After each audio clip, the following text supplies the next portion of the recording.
Artinya zikirnya itu penuh dengan rasa takut kepada Allah sampai bergetar badannya.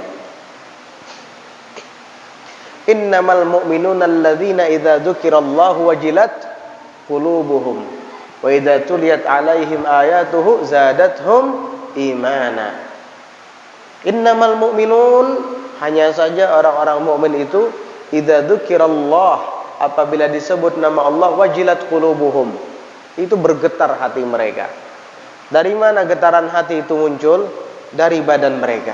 Jadi badan mereka ketika miring kanan, miring kiri, itu bawaan hati, bukan dibuat-buat.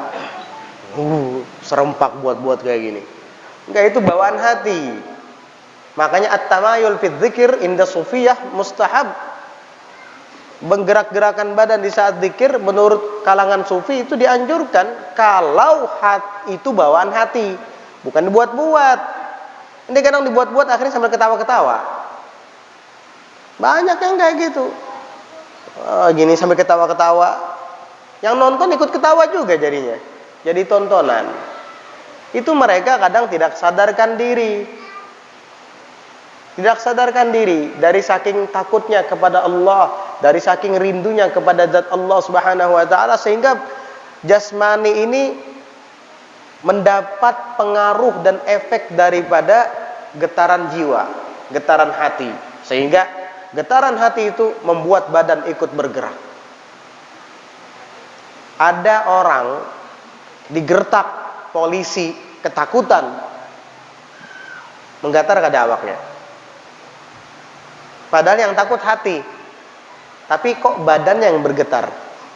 Iya pak, ampun, ketakutan. Ngaku kamu. Kalau nggak ngaku saya tembak kamu. Oh jangan.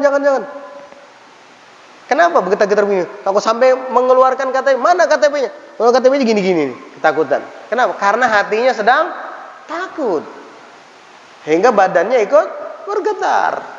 Begitu juga orang-orang mukmin.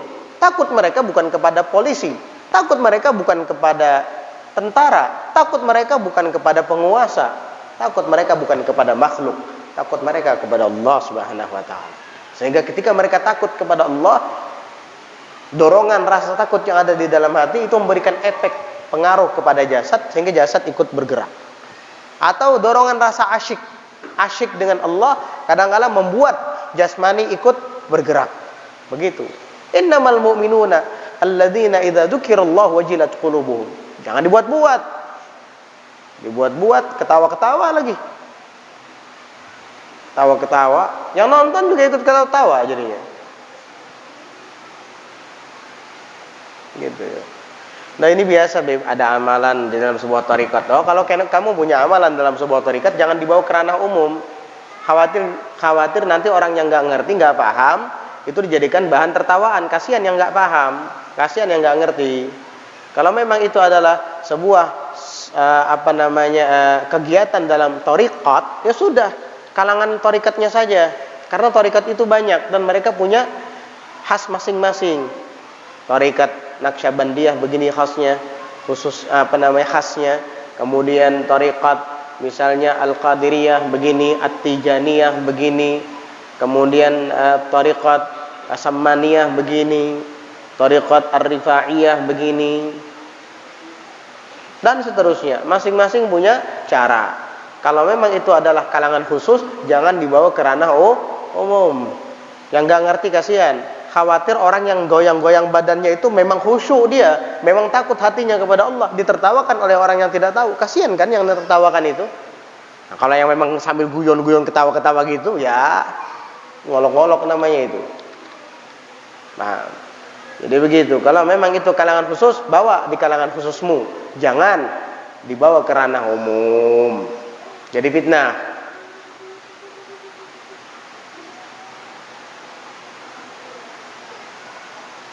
Wa anta tantafidu a'dha'uk, dan engkau wahai Musa bergetar tubuhmu.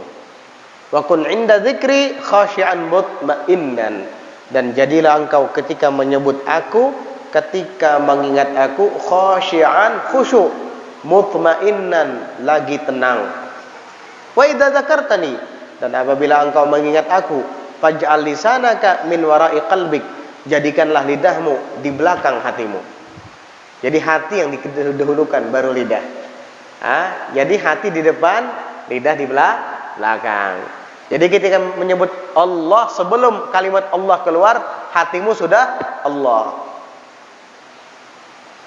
Al-ina'u bima fihi yandahu. Wadah itu akan memercikkan isinya. Jadi wadah itu isi dulu, baru memercik keluar. Jangan Allah Allah tapi isinya kosong, hatinya kemana-mana, hatinya lalai. Itu yang dimaksud faj'al lisanaka min wara'i qalbik. Jadikan lidahmu di belakang hatimu.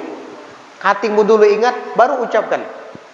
Yang seperti ini akan berpengaruh kepada para pendengar.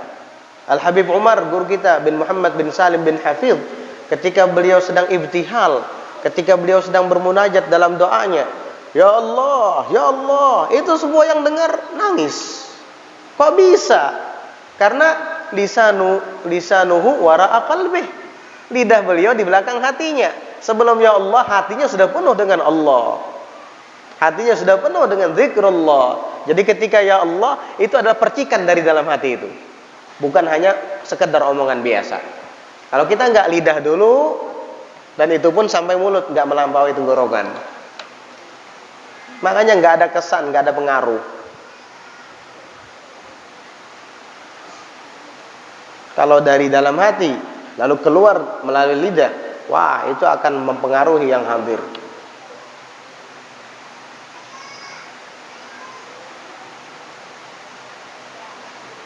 Al-Imam Asy-Syibli radhiyallahu anhu arda, pernah suatu saat beliau mengadakan majelis, lalu kemudian beliau dengan khusyuk mengucapkan Allah, Allah, Allah. Itu di antara yang hadir ada yang pingsan, ada yang menangis, bahkan ada seorang anak muda yang meninggal dunia. Sehingga keluarga anak muda itu menuntut kepada Imam Syibli. Lalu kemudian mereka laporkan kepada penguasa ketika itu. Maka penguasa itu pun memanggil Imam Syibli.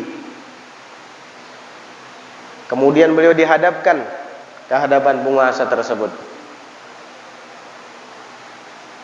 Ketika dihadapkan, seorang pemimpin atau penguasa itu berkata, "Wahai Syibli, telah sampai kepada saya laporan dari keluarga Fulan bin Fulan yang meninggal beberapa waktu yang lalu.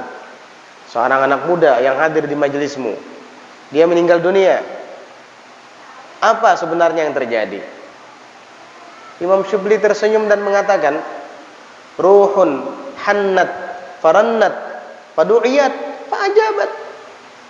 Oh, anak muda yang kemarin dengar zikir dari lidah saya, Allah, Allah, yang kemudian dia meninggal itu ruhun hannat. Itu adalah sebuah jiwa dan ruh yang sedang rindu. Farannat, lalu ia mendendangkan suara rindunya. Fadu'iyat, dan ruh itu dipanggil. Fa'ajabat, ia pun kemudian menjawab panggilan itu. Famadzanbi, lantas apa salah saya, kata Imam Syibli. Apa dosa saya, kata Imam Syibli. Maka penguasa itu langsung menangis dan mengatakan, khallu sabilahu fala dzanbalahu. Lepaskan dia. Syibli tidak bersalah. Lepaskan dia. Benar kata Syibli. Syibli mengucapkan Allah, Allahnya penuh haibah, penuh wibawa. Kenapa? Karena lidahnya berada di belakang hati. Bukan lidahnya ada di depan hati. Masih mending lidah ada di depan hati. Artinya ketika mengucapkan lafzul jalalah masuk ke dalam hati. Ini enggak, lidahnya ada di depan, belakangnya enggak ada hatinya. Cuma sampai mulut tapi tidak melampaui tenggorokan. Imam Syibli tidak. Lidahnya di belakang hatinya. Hatinya dulu ingat, baru keluar melalui lidah, sehingga mempengaruhi yang hadir sampai anak muda itu meninggal dunia. Ruhnya langsung ingat kepada Allah, ruhnya langsung rindu kepada Allah, sehingga dia suarakan dengan zikir yang keluar dari lidahnya. Kemudian ruh itu dipanggil oleh Allah dan dia pun memenuhi panggilannya hingga meninggal dunia. Fama dzambi, salah apa saya, kata Imam Syibli. Begitu mereka